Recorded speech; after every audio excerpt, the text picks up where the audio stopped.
somehow the invitation you gave me for this, just the talk, like made me in a way like revisiting Nauman's work again, or going like deep into some questions I had like far earlier in my life, like when I discovered and learned about Nauman. And the questions that you're raising in this show have been like, for me, going deeper into the material and also into your essays and thoughts about it, that it has raised questions that I think that, aside from me, like, I don't know how any artist can go about doing things without really like having to deal with Nauman's work in a way, having to deal with his questions and with that oeuvre. I think there's something so fundamentally universal in it. And I think in this show, it comes to the surface, like through every work you're showing, that this question was for me, like, how can an artist working today like do art without going there and like without facing this work and this body of work of this artist, which was quite like which I think is deeply profoundly anchored in the pieces, and especially in the Contrapposto piece that you took as a, I think, point of departure or a starting point. Like, that's just what I wanted to say in the very beginning of our conversation. And Make me cry. It's hard for me now to get like the right entry point, because there are so many. But I think in a way there's something in his work, in every like medium that he's working on, in that I think leads to him posing questions. It leads to him like having almost like having the being as such as the authority that he has to deal with. It's not some work about this or that. It's not like representation of the artist when he's occurring in the work. It touches so many like different subjects inside. I mean, I was the last like days and weeks thinking of it. I made notes about like, okay, this is like are deeply like interesting and meaningful to me, like the disappearance, the artist like question, like him as an artist with all the different medias he's working on, almost questions. It is almost like as if he's like not following this idea of the mastership in this way of questioning medium specificity and going further and further. No, he's going further universally. And even in the approaches on there's, for example, the question of death in different like meanings of the work is like decay, the figure being in the timeness. It's the figure leaving the frame, which like touches for me in like different ways on questions of the modernity itself. It reminds of Manet's paintings of the 60s, 1860s, like when the figure suddenly like left the frame. Yeah.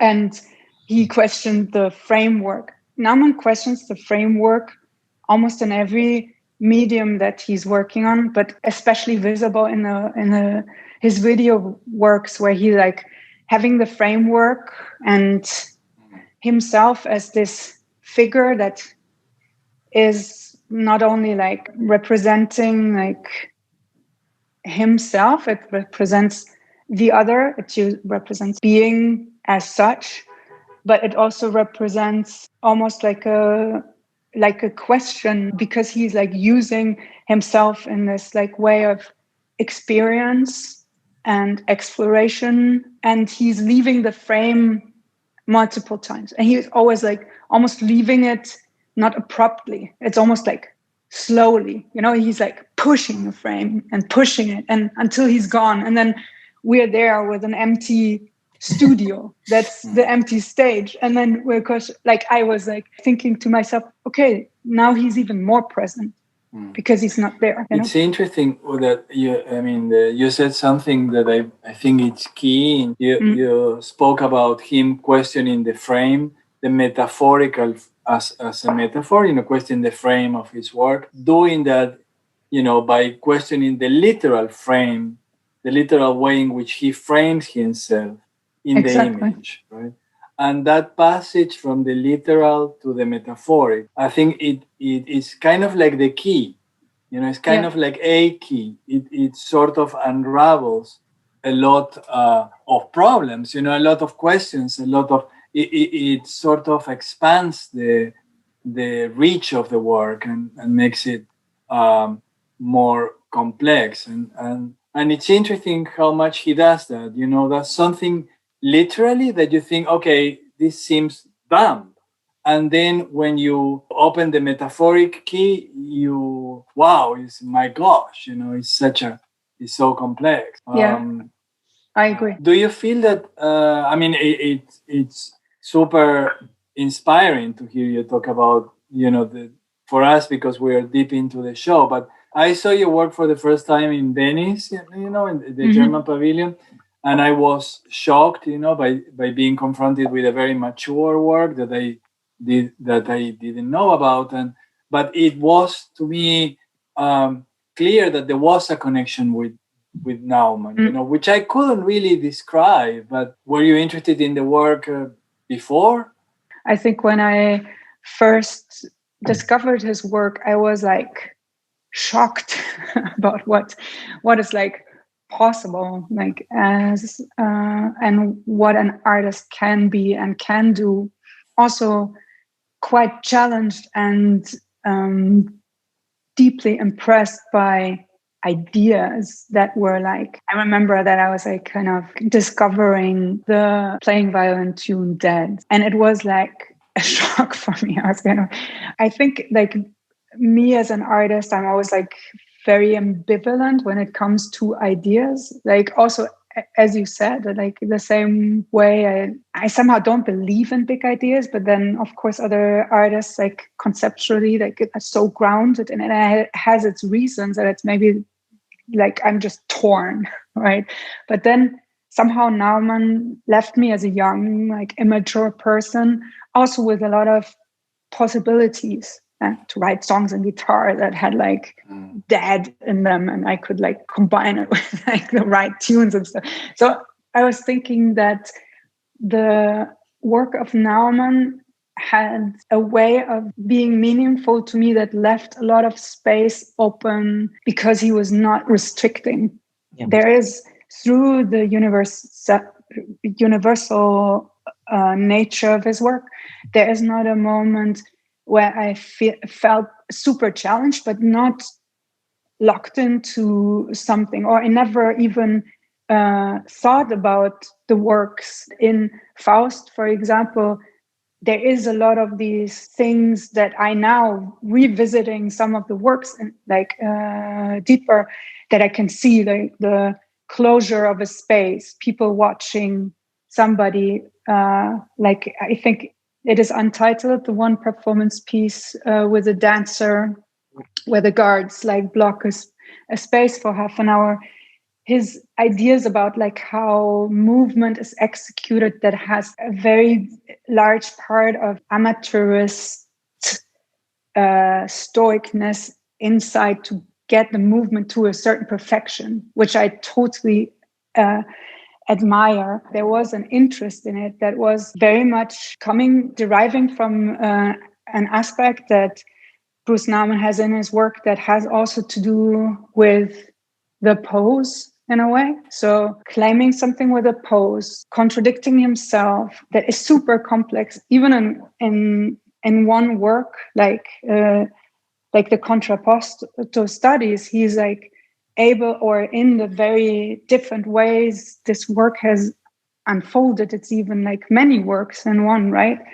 And it became such a big deal for me because there's a poetry. So pose and poetry in a way like are so close to each other, because there is like a certain meaning behind every image that points towards an imagination, he's making the image being imagination. And in this imagination, there are different ways of thought possible. So it's almost like when I go through his oeuvre, I almost think like this is a school of thought. I read somewhere in the texts that Nauman did not necessarily go back to a work of his, like the Contrapposto Studies. That's like kind of pretty singular in its kind, right?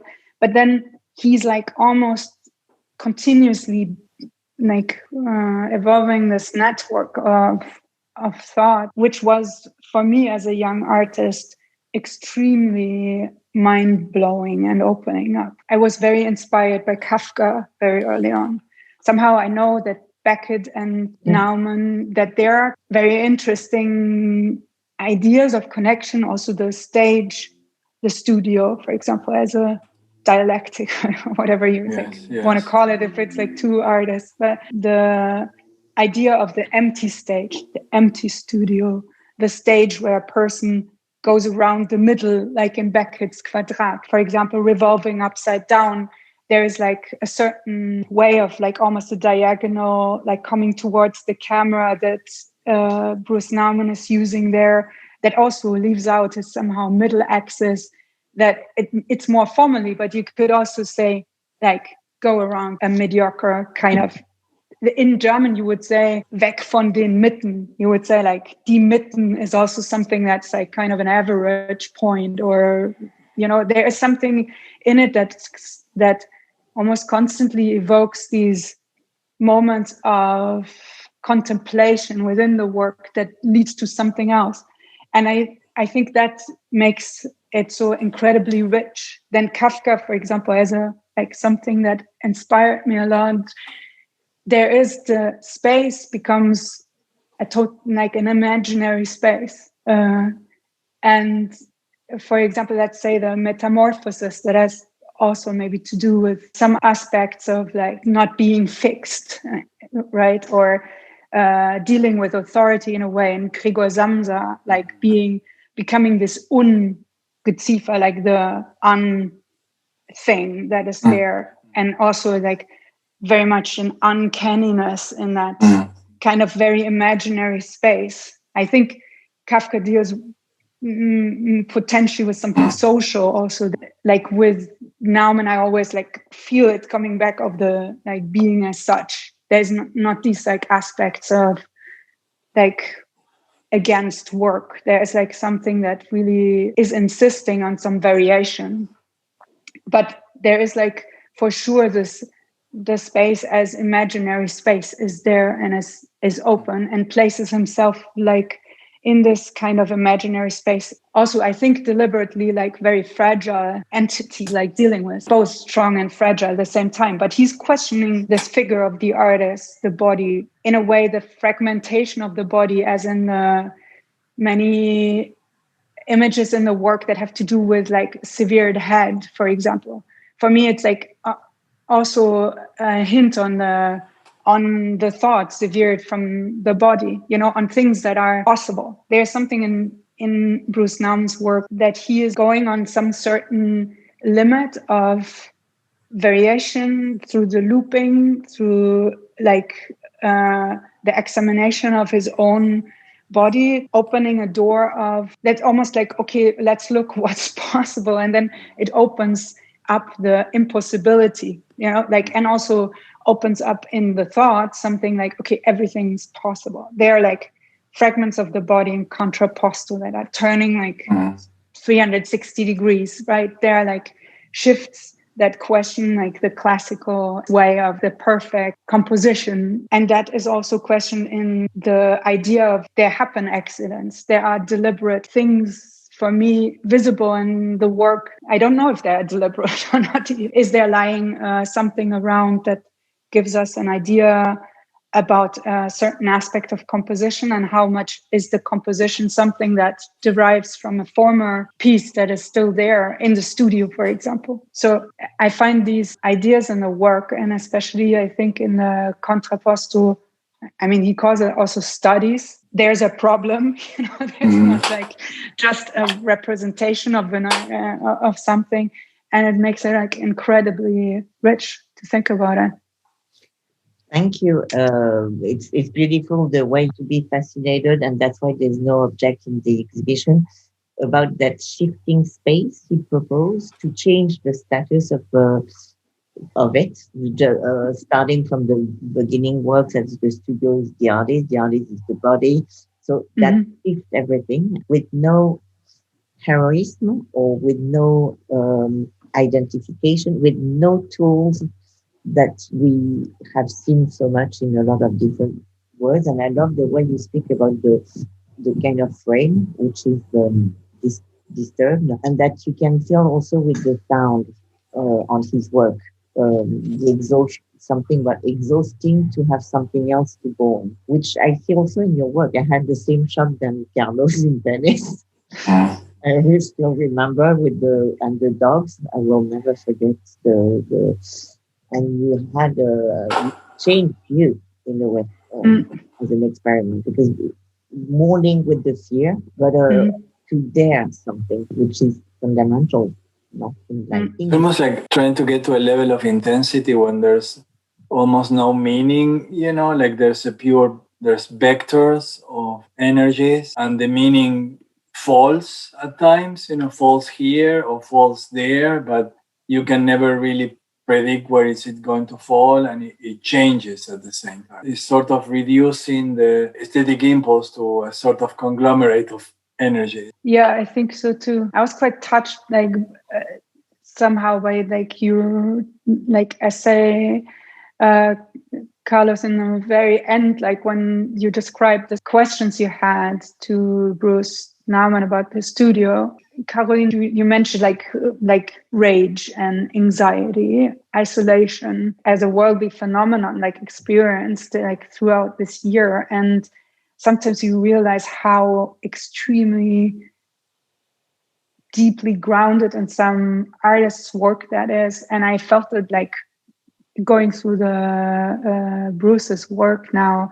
I felt these motives so deeply. And I think it is in a way almost in every of his single works you can find this. It's not you go through and there's it's popping up there and it's popping up there. It's there's somehow an essential moment in every of those works.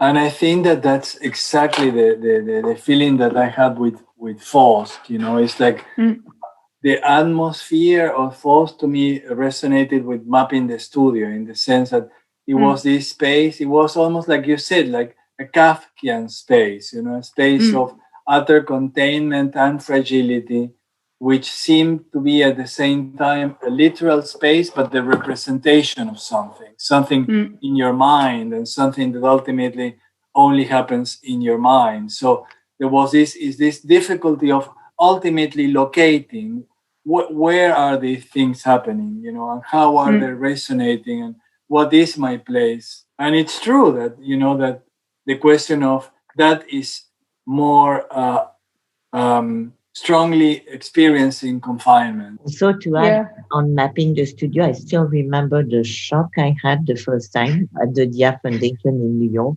feeling, okay, we have to start everything again from to go back to the beginning. No, but I mean, because he slowed down everything. So it's to what we live now, where in reality, but to slow down, to make things raise instead of rushing after something. I was amazed.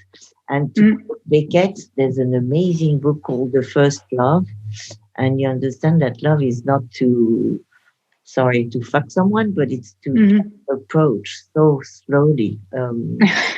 So to reduce fake in a way. I think there's a link with a moment in the psychoanalysis. You say yin and yang when you are totally at one place. So you don't think future or past, you are just there, which is a difficult thing to and this is, I had the same thing with your work. It's a work which allows you to restart in a way. No, I think that is very much true though. There is some motive, like a non-ending that like just like wants me to keep things in the now, to keep them open in a way, or to keep the layers always working. You know, it can't be fixed. It can't be like one thing only. I had the feeling in Faust, I shockingly revisited when I was like looking at all of, for example, there are for sure like gestures in the work that are deriving like not directly from something that I revisited in the work of Bruce Nauman, but it's like the idea of thinking as such in like, for example, making a gesture as if you can turn your head 360 degrees. Yeah, it's not possible because we're what we are in this moment, but there's always like this idea what can be possible. For example, lifting a body up to fly, you know, this like impossibility of doing that by yourself and the knowledge about it, like for so many people, to the idea of thinking about it, putting it in images, you know, like making others think. I know, like Caroline, that you were talking about this, and like your essay of the walk in, walk out, this work that came like out of the Contrapposto Studies. I think there's this moment of like keeping the balance, but like the posture changes, the posture with the hands above the head to the posture of the hands like going outside from the body. And of course this like kind of gesture can mean so many things, but then I think the main thing was that I started looking especially at the works in the show you're planning to do and thinking like, wow, there are so many works that he just like made this very simple gesture of the making the impossible possible with like turning himself upside down in the framework. So it's like all these like kind of I was like wait, I was like making some, I was like making all of these like I don't know like making all of these like things here in my little sketchbook that I like totally hard to revisit like especially for myself. But there's these works upside down that's like stamping in the studio, the revolving upside down, that have this Kafkaesquian like moments of absurdity to it. But then in the same way, they are so amazingly like cool and executed in this like, yeah, I'm going through that, and I'm going through that in the time that it needs until the work is over, until the loop unfolds, and then it happens again. But I will be the same, but you won't be the same. You know what I mean? It's like this moment of like challenging the viewer, like with a repetition of things that is like amazing for me. I mean, the idea of the loop in video art is not new, right? But it's somehow it's a combination of what he does inside the work and then the time that passes of the loop, like when the loop jumps. For example, the piece that I was just talking about, the revolving upside down, you know, the movement is quite tricky. It's not so easy, right? And then it is like done for a very long time. It's not mechanical, but it's like counted, right? It's like kind of a certain rhythm. Like I was like watching it, and I was like, wow, that's like a clock in the space. It's like time ticking within a timely, within a time frame, that because it's a timely medium. But then he's like leaving the space, which like is the next level of that.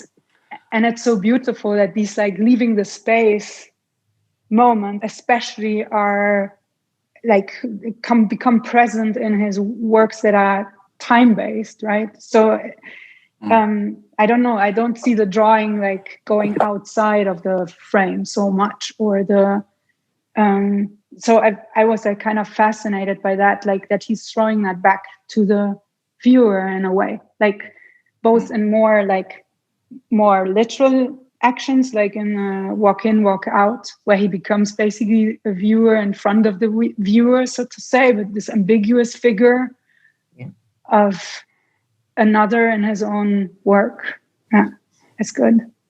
The turn of the monitors, in a way, the possibility of him being able to do that maybe has something to do with the floor in Venice being that horizontal line, because it did derive from a moment of the glass as material of power structure in banks in the city where I was coming from, Frankfurt. I was like walking around. It's so present. It's everywhere. It's transparency.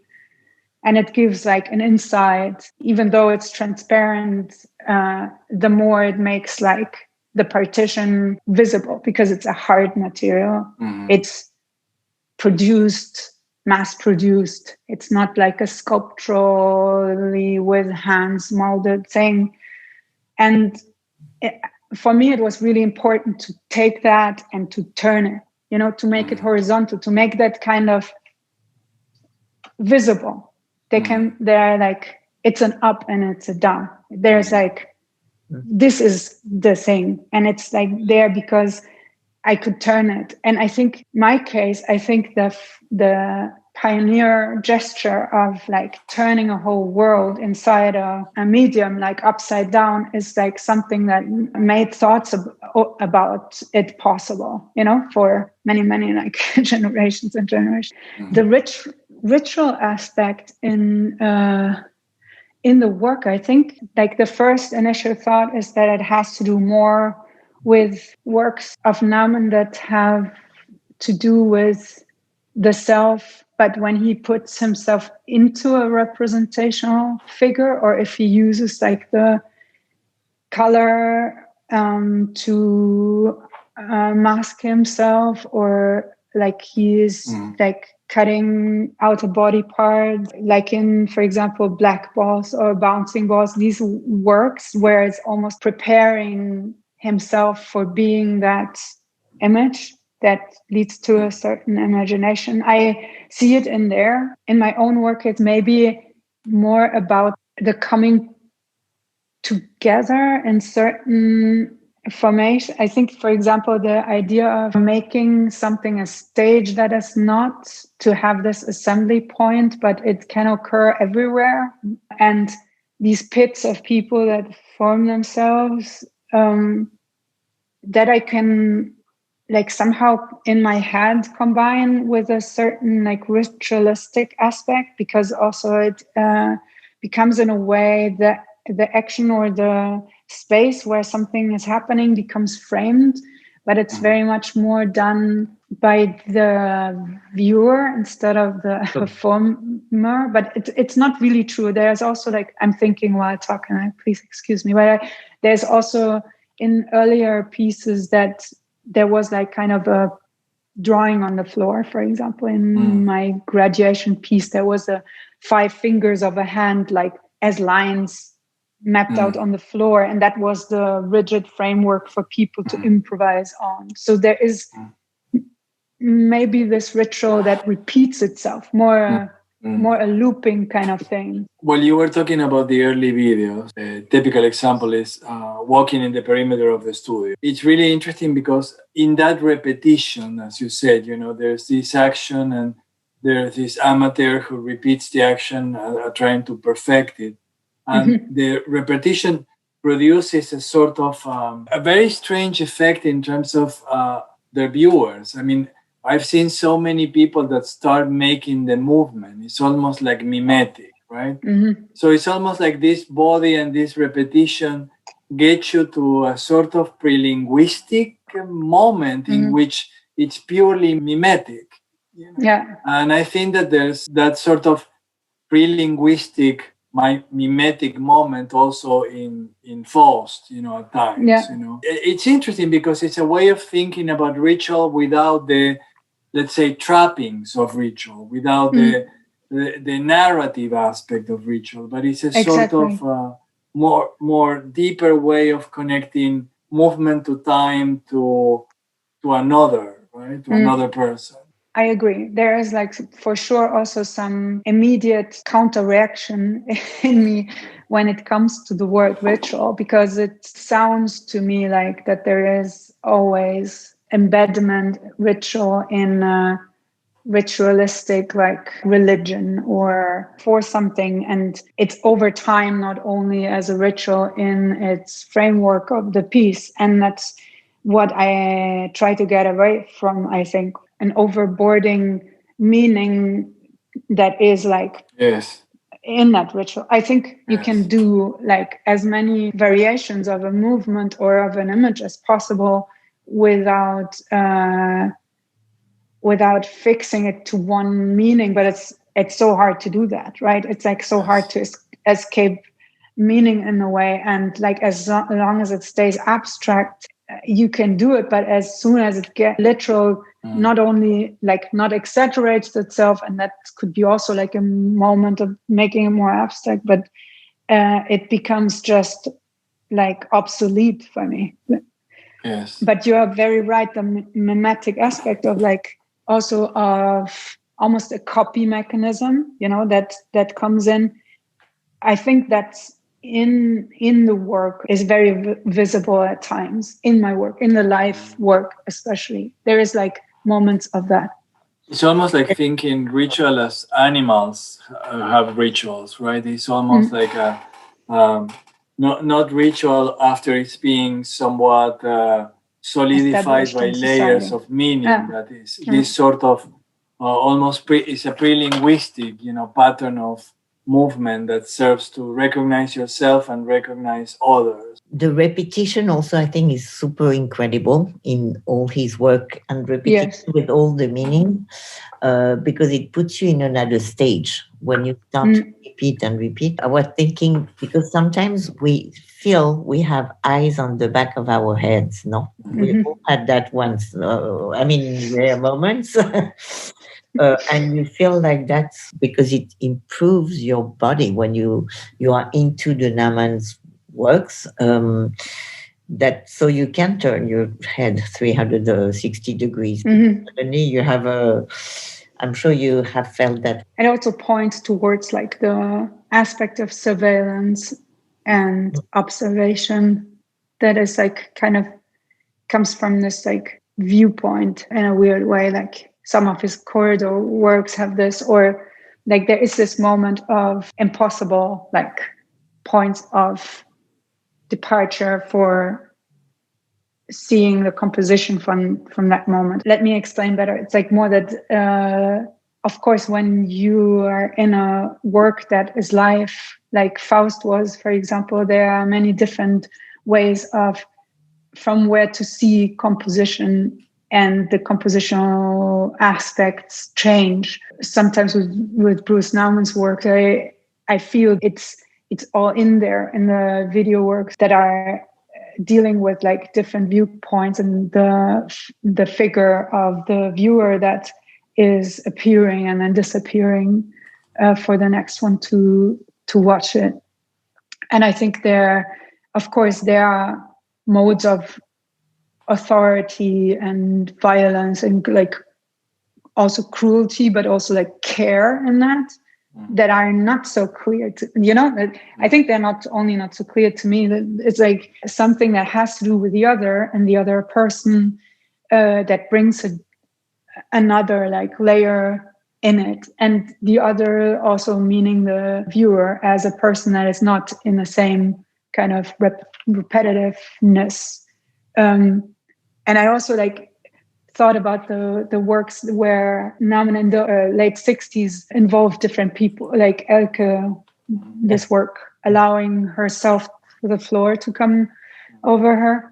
For example, there, when there's the relation of the other coming in, for me, it's extremely interesting to see then the work suddenly becoming this mental exercise, like, and us as a viewer, like just seeing a person imagining the floor coming over them. It's like questioning not only the image and its representation, it's also like kind of the abstraction of thought that's in there. And somehow, interestingly enough, this like moments that involve another person as performer, like crystallizes that or crystallized that for me, like going through the works.